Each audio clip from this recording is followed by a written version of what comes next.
Qatar के आगे झुका इजराइल। नेतन्याहू ने कतर पीएम से की बात। कतर पीएम से फोन कर क्यों मांगी माफी। अमेरिकी राष्ट्रपति डोनाल्ड ट्रंप ने सोमवार को व्हाइट हाउस में इजरायली प्रधानमंत्री बेंजामिन नेतन्याहू की गर्मजोशी से स्वागत किया। जनवरी में ट्रंप के राष्ट्रपति बनने के बाद ये नेतन्याहू का चौथा अमेरिका दौरा है। लिमोजिन से व्हाइट हाउस पहुंचे बेंजामिन नेतन्याहू का राष्ट्रपति ट्रंप ने व्यक्तिगत रूप से स्वागत किया। इस बैठक के दौरान कुछ ऐसा हुआ जिसकी अब दुनिया भर में चर्चा हो रही है। इजरायली प्रधानमंत्री नेतन्याहू ने अमेरिका से कतर के प्रधानमंत्री को फोन मिलाया और उनसे दोहा हमले के लिए माफी मांगी। जी हां, नेतन्याहू ने कतर के प्रधानमंत्री शेख मोहम्मद बिन अब्दुल रहमान अल थानी को फोन करके दोहा में हुए इजरायली हमले के लिए माफी मांगी। ये जानकारी समाचार एजेंसी रॉयटर्स ने सूत्रों के हवाले से दी है। आपको बता दें कि इस महीने की शुरुआत में दोहा में हमास के सीनियर लीडर्स को निशाना बनाकर इजराइल ने हवाई हमले किए थे। इस हमले में हमास सीनियर लीडर खलील अल हया के बेटे और उसके सहयोगी जिहाद लवाद समेत 5 लोग मारे गए थे।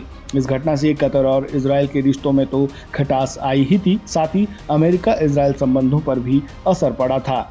नेतन्याहू के एक तरफा कदम पर ट्रंप ने कड़ी आपत्ति जताई थी। दोहा हमले के बाद ट्रंप ने नेतन्याहू को फोन किया था, जिसमें दोनों नेताओं के बीच तीखी बातचीत हुई थी। ट्रंप ने इजरायली पीएम को फटकार लगाई थी और दोहा हमले को बुद्धिमानी भरा कदम नहीं बताया था। ट्रंप ने नेतन्याहू के इस फैसले पर अपनी निराशा व्यक्त की थी और इस कार्रवाई से संवेदनशील क्षेत्रीय कूटनीति को अस्थिर करने का जिम्मेदार ठहराया था।